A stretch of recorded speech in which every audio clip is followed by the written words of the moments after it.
Chapter 11, The Miracle. Charlie entered the store and laid the damp dollar bill on the counter.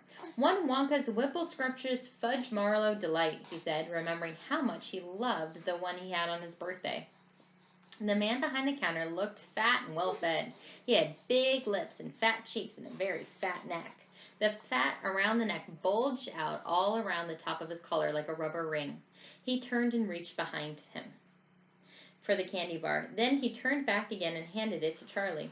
Charlie grabbed it and quickly tore off the wrapper and took an enormous bite.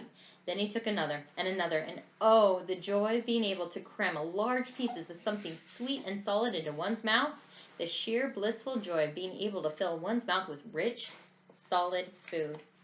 "You look like you wanted that one, Sonny," the shopkeeper said pleasantly. Charlie nodded, his mouth bulging with chocolate. The shopkeeper put Charlie's change on the counter. "Take it easy," he said. "It'll give you a gut ache if you swallow it like that without chewing." Charlie went on wolfing the candy. He couldn't stop. And in less than half a minute, the whole thing had disappeared down his throat. He was quite out of breath, but he felt marvelously, extraordinarily happy. He reached out a hand to take the change. Then he paused. His eyes were just above the level of the counter. They were staring at the silver coins lying there. The coins were all dimes. There were 9 of them together. How much is that? 90 cents. Surely it wouldn't matter if he spent just one more. "I think," he said quietly, "I think I'll have just one more of those candy bars." "Yep, one more." "The same kind as before, please." "Why not?" the fat shopkeeper said, reaching behind him again and taking another Wimple Scrumptious Fudge Marlowe Delight from the shelf. He laid it on the counter. Charlie picked it up and tore off the wrapper, and suddenly, from underneath the wrapper, there came a brilliant flash of gold. Charlie's heart stood still. "It's a golden ticket!" screamed the shopkeeper, leaping out about a foot in the air. "You've got the golden ticket! You found the last golden ticket! Hey, what do you know? Come and look at this, everybody! The kids found Wonka's last golden ticket! There it is! It's right there! In his hands!" It seemed as though the shopkeeper might be going to have a fit. "In my shop, too!" he yelled. "He found it right here in my own little shop. Somebody call the newspapers quick and let them know. Watch out now, Sonny! Don't tear it as you unwrap it. That's a precious thing." In a few seconds there was a crowd of about 20 people clustering around Charlie, and many more were pushing their way from the street. Everybody wanted to get a look at the golden ticket and at the lucky finder. "Where is it?" somebody shouted. "Hold it up so all of us can see it." "There it is," someone else shouted. "He's holding it in his hands. See the gold shining?" "How did he manage to find it? I'd like to know," a large voice shouted angrily. 20 bars a day I've been buying for weeks and weeks." "Think of all the free stuff he'll be getting, too," another boy said enviously. "A lifetime supply." "He'll need it, the skinny little shrimp," a girl said, laughing. Charlie hadn't moved. He hadn't even unwrapped the golden ticket from around the candy bar. He was standing very still, holding tightly with both hands while the crowd pushed and shouted all around him. He felt quite dizzy. There was a particular floating sensation coming over him, as though he were floating up in the air like a balloon. His feet didn't even seem to be touching the ground at all. He could hear his heart thumping away loudly somewhere in his throat. And at that point he became aware of a hand resting lightly on his shoulder. And when he looked up, he saw a tall man standing over him. "Listen," the man whispered. "I'll buy it from you. I'll give you $50. How about it, eh? I'll give you a new bicycle as well, okay?" "Are you crazy?" shouted a woman who was standing there equally close. "Well, I'd give him $500 for the ticket. You want to sell the ticket for $500, young man?" "That's quite enough of that," the fat shopkeeper shouted, pushing his way through the crowd and taking Charlie firmly by the arm. "Leave the kid alone, will you? Make way there. Let him out." And to Charlie, he led him to the door. He whispered, "Don't you let anybody have it. Take it straight home quickly before you lose it. Run all the way and don't stop until you get there. You understand?" Charlie nodded. "You know something?" the fat shopkeeper said, pausing for a moment, smiling at Charlie. "I have a feeling you needed a break like this. I'm awfully glad you got it. Good luck to you, Sonny." "Thank you," Charlie said, and off he went, running through the snow as fast as he could, and his legs would go. And so he flew past Mr. Willy Wonka's factory and turned and waved and sang out, "I'll be seeing you. I'll be seeing you soon." And 5 minutes later, he arrived at his own home. Take a break. Okay, so we just finished with Charlie finding the ticket and leaving the shop. Chapter 12, What It Said on the Golden Ticket. Charlie burst through the front door shouting, "Mother, Mother, Mother!" Mrs. Bucket was in the old grandparents' room serving them their evening soup.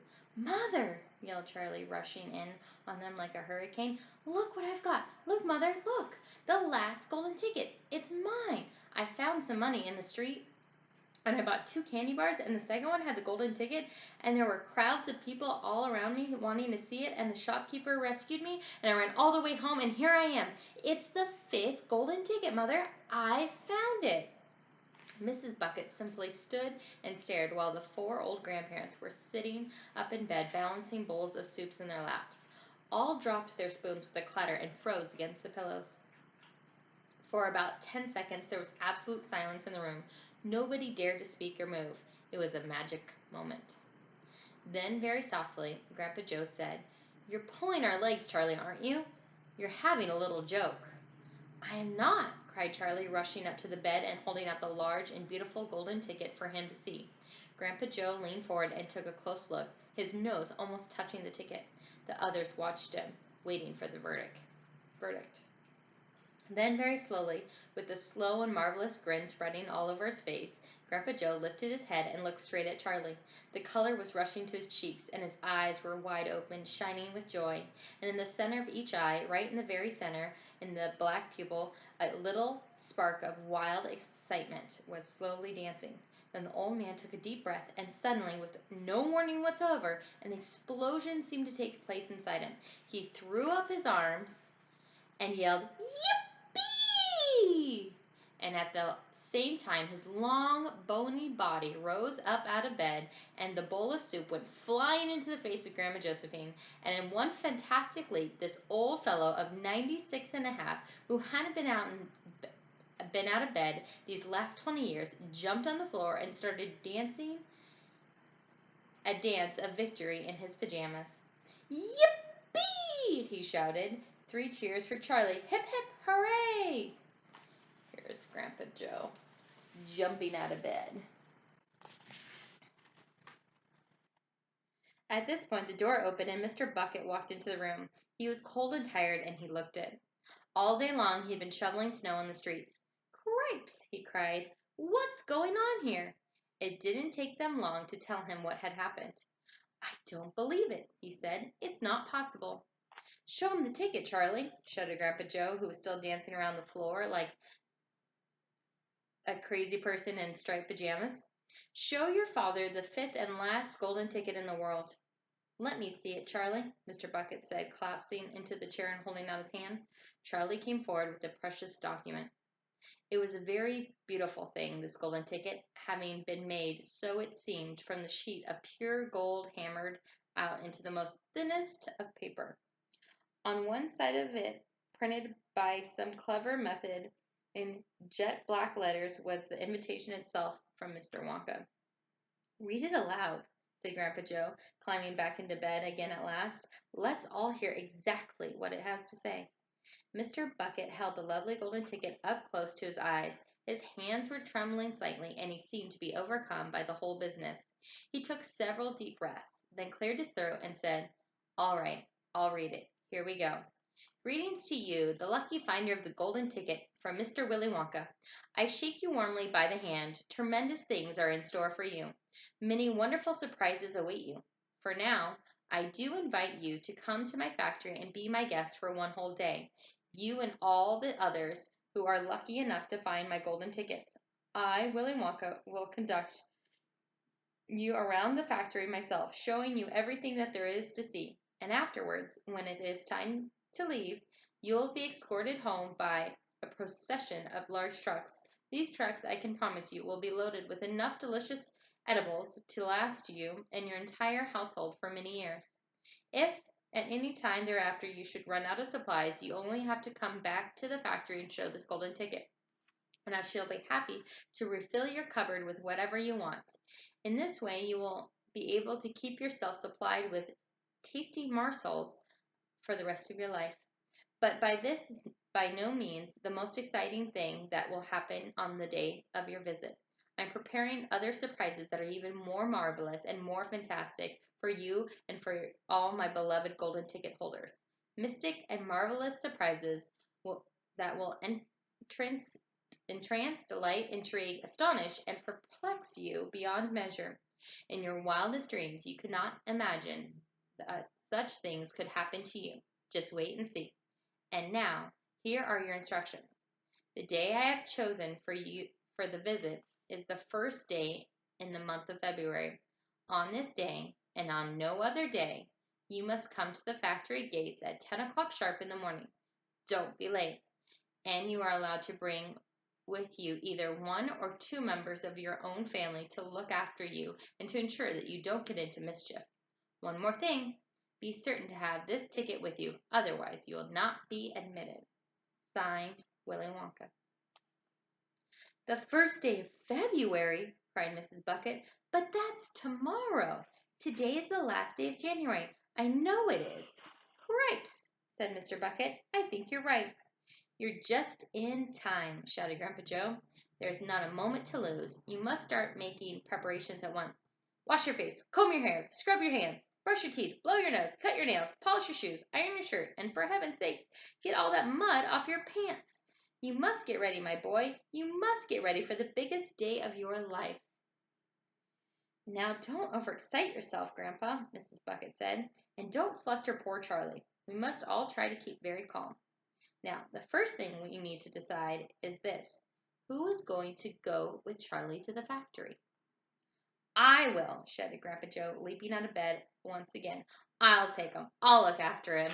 You leave it to me. Mrs. Bucket smiled at the old man. Then she turned to her husband and said, How about you, dear? Don't you think you ought to go? Well, Mr. Bucket said, pausing to think about it. No, I'm not sure that I should. But you must. There's no must about it, my dear, Mr. Bucket said gently. Mind you, I'd love to go. It'd be tremendously exciting. But on the other hand, I believe that perhaps the person who really deserves to go most of all is Grandpa Joe himself. He seems to know more about the man than we do, provided, of course, he feels well enough. Yippee! Shouted Grandpa Joe, seizing Charlie by the hands and dancing around the room. He certainly seems well enough to me, Mrs. Bucket said, laughing. Yes, perhaps you're right, after all. Perhaps Grandpa Joe should be the one to go with them. I certainly can't go myself and leave the other three old people all alone in bed for the whole day. Hallelujah! Yelled Grandpa Joe. Praise the Lord! At that point, there had been a loud knock on the front door. Mr. Bucket went to open it, and the next moment, swarms of newspapermen and photographers were pouring into the house. They had tracked down the finder of the fifth golden ticket, and now they all wanted to get the full story for the front pages of the morning papers. For several hours, there was complete pandemonium in the little house, and it must have been nearly midnight before Mr. Bucket was able to get rid of them so that Charlie could go to bed. We'll stop at chapter 13. The big day arrives.